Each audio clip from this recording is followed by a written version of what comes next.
এই মুহূর্তের অন্যতম গুরুত্বপূর্ণ খবর, বিক্ষোভের মুখে পড়লেন বহরমপুরের সাংসদ অধীর রঞ্জন চৌধুরী। আজকে তিনি যখন বেরিয়েছিলেন সেই সময় গো ব্যাক স্লোগান ওঠে তার নামে।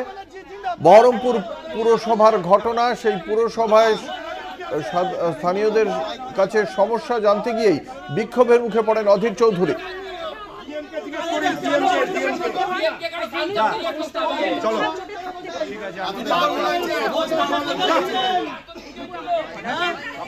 আমি ঘুমাচ্ছিলাম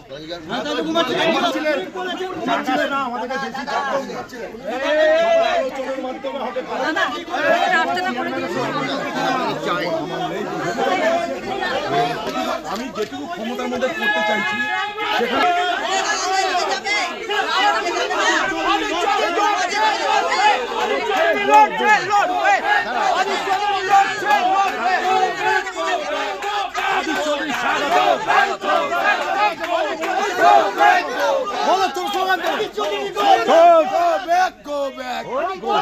কথা বলবো, আমাদের সঙ্গে রয়েছেন আমাদের প্রতিনিধি কল্যাণ চন্দ্র। কল্যাণ, যেটা জানতে চাইবো, এই অধীর চৌধুরীকে কেন্দ্র করে এই গো ব্যাক স্লোগান কেন?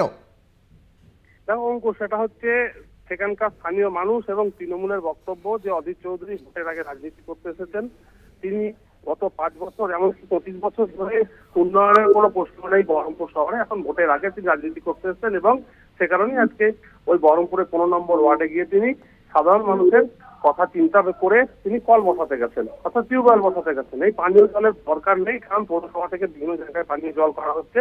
এবং তৃণমূলের আরো বক্তব্য যে শহরে সাবমার্সেবল পাম্প বসানোর কোনো পারমিশন নেই, অথচ অধীর চৌধুরী একজন তিনি এমপি হয়ে তিনি তার এমপি কোটা থেকে অর্থাৎ সংসদ তহবিল থেকে তিনি সেই কল বসানোর সিদ্ধান্ত নিচ্ছেন, যার ফলে তাদের এই বিক্ষোভ। উল্টো দিকে অধীর চৌধুরীর বক্তব্য যে তিনি গেছিলেন কারণ সেখানে যে ড্রেন রয়েছে সেই ড্রেনের কাছেই বসানো হয়েছে একটা টিউবওয়েল, যে টিউবওয়েলে জল পান করতে পারছে না এলাকার মানুষ, যার ফলে তাকে জানানো হয়েছিল এবং সেখানে তিনি গেছিলেন এবং তার সংসদ তহবিল থেকে সেখানে একটি কল বসানোর সিদ্ধান্ত নিয়েছেন। কিন্তু সেখানকার স্থানীয় তৃণমূল তাকে যেভাবে গো ব্যাক স্লোগান দিচ্ছে তাতে তিনি ক্ষুব্ধ। কারণ হচ্ছে যে বহরমপুর শহরের মানুষ যে সমস্ত সমস্যা সেগুলো পৌরসভার মেটানোর কথা, অথচ সেখানে না মেটানোর কারণে কিন্তু অধীর চৌধুরী সেখানে গেছিলেন এবং তিনি গেছিলেন বলে অধীর চৌধুরীর বক্তব্য।